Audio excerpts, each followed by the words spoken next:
जय श्री कृष्ण। आ गए आप लोग? बहुत दिनों से मेरे पास एक सवाल मुझे परेशान कर रहा था। परेशान इसलिए कर रहा था क्योंकि मैं जब तक इसके बारे में संक्षिप्त में जानकारी प्राप्त नहीं कर लेती या रिसर्च नहीं कर लेती, मैं कैसे उस बात को आपसे आपके समक्ष आपको बताने चली आऊँ।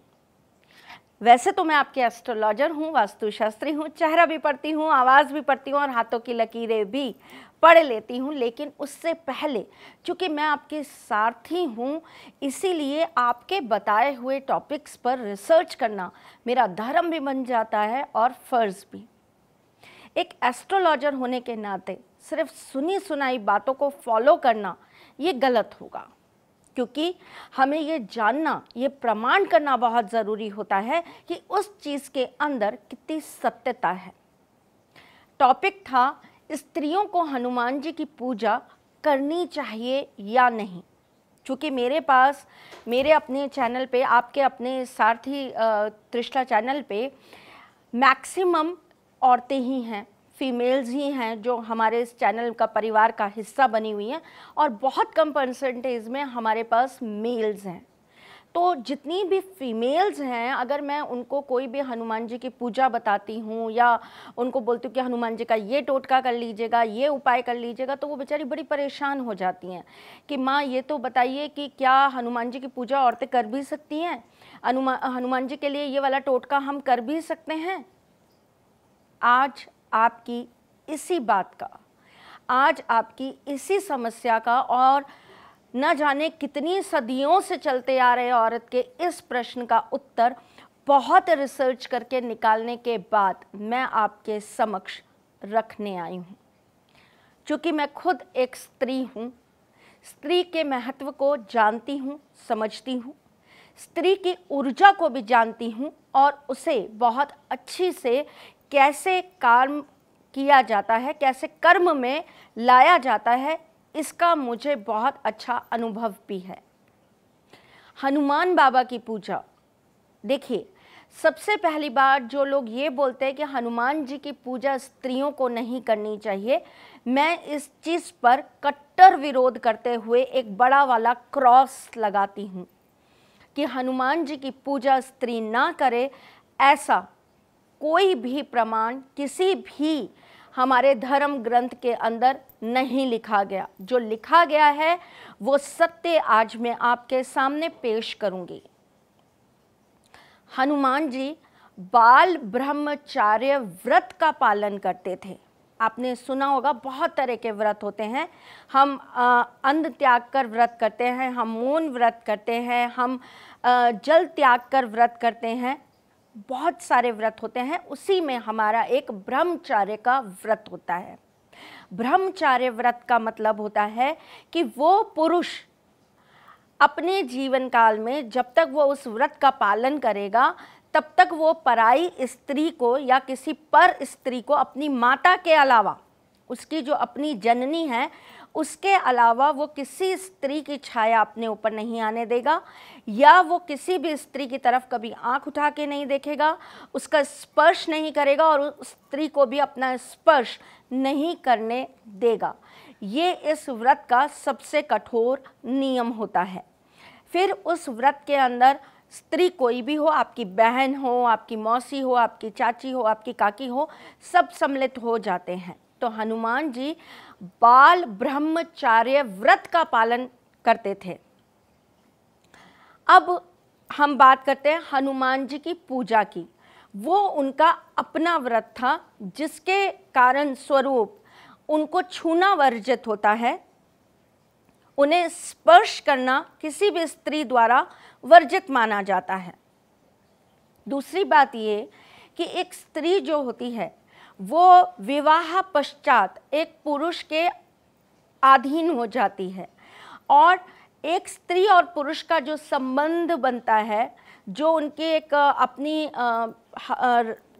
एक हर एक दिन की क्रिया के अंदर जो उनका एक सेक्सुअल लाइफ जो होता है, उसके पश्चात वो स्त्री एक तरीके से अपवित्र होती है उनको स्पर्श करने के लिए या उन्हें छूने के लिए। अब होता क्या था कि अज्ञानता थी, ज्ञान का लोगों को ज़्यादा महत्व नहीं था, लड़कियों को ज़्यादा पढ़ाया नहीं जाता था पहले ज़माने में, और लड़कियां घर के बाहर भी नहीं निकलती थी। 11-12 साल की, बल्कि मैं तो कहती हूँ 8 साल की, 9 साल की लड़कियां होती थी और उनका विवाह कर दिया जाता था। तो बेचारी बच्चियों को ये पता ही नहीं होता था कि मतलब अगर हम रात को हस्बैंड के साथ सो गए हैं तो कल सुबह अगर सिर धो लेंगे तो हम शुद्ध हो जाएंगे और फिर हम ईश्वर की पूजा कर सकते हैं।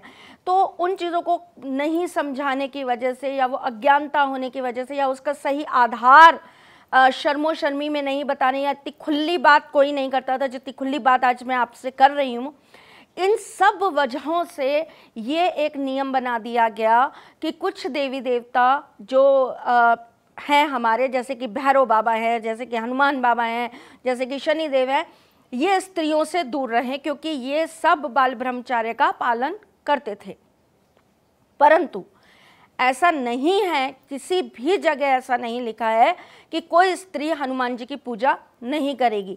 अच्छा, आप एक बात बताइए मुझे कि अगर आज किसी स्त्री के ऊपर कोई अदृश्य साया आ जाता है, या आज मैं हूँ, मुझे अगर डर लगता है, या आज मेरे साथ में कोई किसी तरह का कोई तंत्र क्रिया करना चाहता है, और उसका तोड़ तो सिर्फ हनुमान बाबा हैं, क्योंकि कलयुग के अंदर जिन देवी देवताओं को प्रत्यक्ष रूप में माना गया है कि वो जीवित हैं, वो हमारे इर्द गिर्द घूमते हैं, उनमें एक हनुमान बाबा सर्वशक्तिमान, सर्वश्रेष्ठ माने गए हैं। और हनुमान बाबा को ही हर प्रेत, भूत, योगिनी, पिशाचनी, इन सब से लड़ने का सबसे बड़ा देवता माना जाता है। कहते हैं ना हनुमान चालीसा जब अपन पढ़ते हैं कि भूत पिशाच निकट नहीं आवे, महावीर जब नाम सुनावे। तो जब महावीर का नाम आता है तो भूत पिशाच निकट भी नहीं आते हैं, ऐसा हमारी ही बनाई हुई हनुमान चालीसा के अंदर लिखा गया है।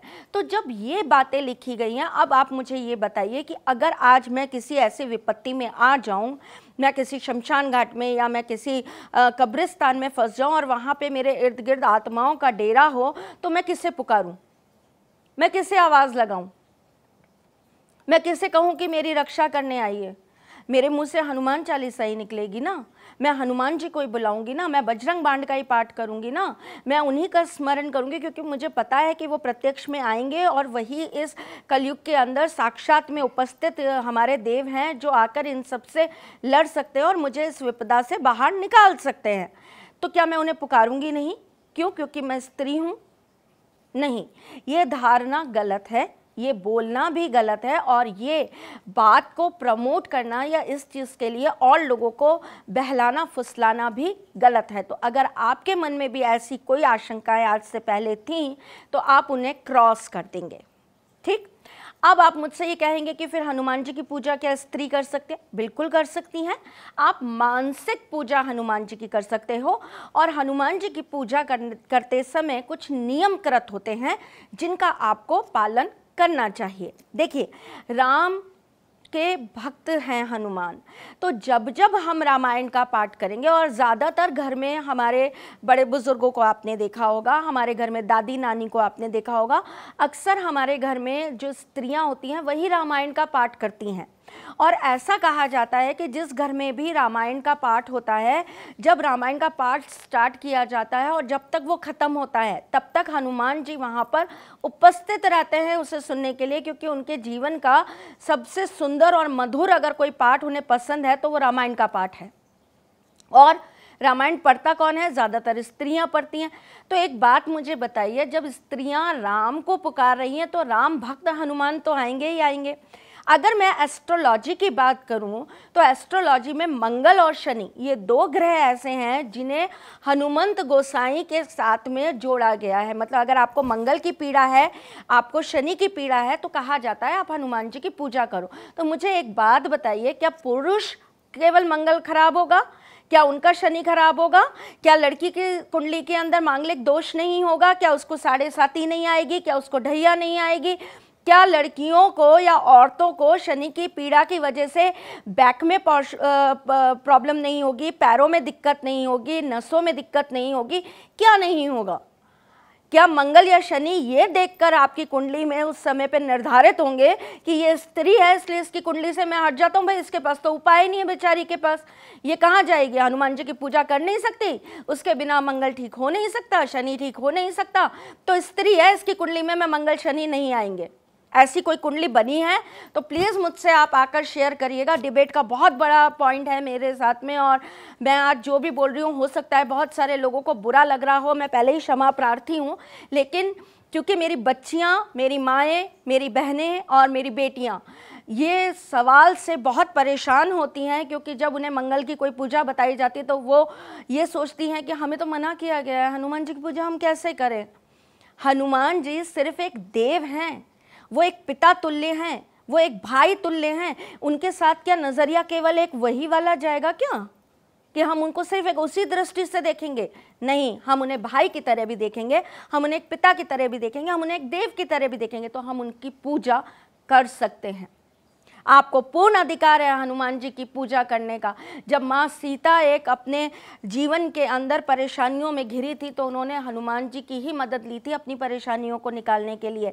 जब हनुमान जी को कहा गया था कि सीना चीर के दिखाओ कि क्या वहाँ पे राम बसते हैं, तो राम अकेले नहीं बसे थे, सीता माँ भी साथ में बसी थी, वो भी स्त्री ही थी। जो लोग ये तर्क वितर्क करते हैं, उन तर्क वितर्कों के साथ में ये प्रमाण भी मुझे पहले दे दिया जाए कि वहाँ पे फिर क्यों थी सीता माँ, क्यों थी? क्योंकि उनको उन्होंने माँ की तरह लिया था, तो हमें भी वो माँ की तरह ले सकते हैं, हम भी उनकी माँ ही हैं, हम भी हनुमान लल्ला की पूजा कर लेंगे, क्या जा रहा है? कोई ज़रूरी है हम उनको अपने पति के रूप में ही देखेंगे? कोई स्त्री नहीं देखती उन्हें अपने पति के रूप में, हर स्त्री उनमें भाई देखती है, पिता देखती है, गुरु देखती है, या फिर उनके अंदर अपना बच्चा ही दिखती है। तो ये प्रमाण, ये मान्यता और ये सारी चीज़ें आज के बाद आप बिल्कुल अपने दिलो दिमाग से निकाल दीजिए। जो कोई भी सारथी त्रिशला चैनल से जुड़ा है, जो नहीं जुड़ा है, जो अब जुड़ रहा है या जो हमें देख रहा है, वो अपने जीवन की इन भ्रांतियों को निकाल कर बाहर फेंक दीजिए। कुछ नियम साध्य ज़रूर होते हैं हनुमान जी की पूजा करने के, जो स्त्रियों के लिए कंपलसरी रखे गए और हमें मानना भी चाहिए, क्योंकि अगर हम उन्हें देव मान रहे हैं, अगर हम उनकी पूजा कर रहे हैं, तो ये हमारा फ़र्ज़ बनता है कि हम उनकी नियम कायदों में उनकी पूरी की पूरी अपने साथ उनको दें, उनके नियम कायदा पूरा करने के लिए हम अपना पूरा उनको सहयोग दें। तो हनुमान जी की पूजा करने के लिए उन्हें स्पर्श मत करिए, बिना स्पर्श के हनुमान जी की पूजा करिए। हनुमान जी का चोला, हनुमान जी के ऊपर वस्त्र, हनुमान जी के ऊपर किसी भी तरह का श्रृंगार स्त्री अपने हाथ से नहीं कर सकती, तो वो आप किसी पंडित से या आप अपने घर के किसी सदस्य से करवा सकते हैं। दूसरा जो सबसे बड़ा नियम होता है हनुमान जी की पूजा का, आप 42 डेज़ तक जो पूजाएं बताई जाती हैं, 40 दिन तक जो हनुमान जी की पूजाएं बताई जाती हैं, वो स्त्रियां नहीं कर सकती हैं, क्योंकि आपकी उन पूजाओं के बीच में पीरियड्स आते हैं जो कि हनुमान जी की पूजा को खंडित कर देते हैं। तो जो औरतें 40 डेज़ के लिए हनुमान जी की पूजा करने की कोशिश करती हैं, वो नहीं कर सकती हैं। उनको फिर अपने साथ में किसी एक ब्राह्मण को सम्मिलित करना पड़ता है कि इतने दिन मैं कर लूँगी या पीरियड्स के इतने दिन बाद मैं कर लूँगी, बीच का जो समय होगा मेरे बिहाफ पर, मेरे अनुपस्थिति में आप वो पूजा मेरे लिए कर देंगे। ठीक, आप अपने घर में कोई पाटा नहीं बैठा सकते हनुमान जी का। आप हनुमान जी को किसी भी तरीके से नारियल के अंदर बांध के, एक क्रिया होती है ये जो करी जाती है, वो आप नहीं कर सकती हैं। ये क्रियाएं सिर्फ मर्द कर सकते हैं, आदमी कर सकते हैं, या फिर कोई योग्य ब्राह्मण करेंगे। आप हनुमान चालीसा का पाठ कर सकती हैं, आप बजरंग बाण का पाठ कर सकती हैं, लेकिन हनुमान जी के जो तांत्रिक मंत्र होते हैं बच्चा, उसका पाठ आप मत करिए। उसका रीज़न ये नहीं है कि मैं आपको मना कर रही हूँ कि आप स्त्री हैं इसलिए आप मत करिए, नहीं, बिल्कुल भी इसमें स्त्री पुरुष वाला ज़बरदस्ती का डिबेट का पॉइंट उठाना ही मत। इसका एक बहुत छोटा सा कारण होता है, मैं बता देती हूँ आपको। हनुमान जी बहुत तीव्र देवताओं में गिने जाते हैं, जैसे कि भैरव बाबा, नरसिंह बाबा, तो हनुमान जी भी बहुत तीव्र देवी देवताओं के अंदर शुमार होते हैं। और जो उनकी तांत्रिक सिद्धियां होती हैं या उनकी जो तांत्रिक पूजाएं होती हैं, वो बहुत कड़े तप के साथ होती हैं और उसके बहुत नियम संयम होते हैं। और अगर उसके अंदर थोड़ी भी त्रुटि आ जाती है तो वो क्रोधित भी बहुत जल्दी होते हैं, क्योंकि वो क्रोध बहुत है उनके अंदर। ऊर्जा बहुत है, मंगल रूपी हैं वो, तो मंगल की अंदर जिस तरह की अग्नि उत्पन्न होती है ना, उतनी ही अग्नि हनुमान जी के अंदर होती है। हमेशा नहीं, उनके गाल एकदम लाल रहते हैं, तो वो बहुत क्रोधित हो जाते हैं और उसका फिर उनका नेगेटिव कोई भी श्राप या कोई नेगेटिव इम्पैक्ट हमारे जीवन पे ना आए, इसलिए मैं आपको मना करूँ बच्चा, इसके अंदर कोई स्त्री या पुरुष प्रधान कुछ नहीं है। हनुमान जी की पूजा करते वक्त आप उनको निवस्त्र नहीं देख सकती। मैंने किसी यूट्यूब चैनल पे देखा था, एक लेडी खड़े होकर खुद चोला चढ़ा रही थी हनुमान जी को।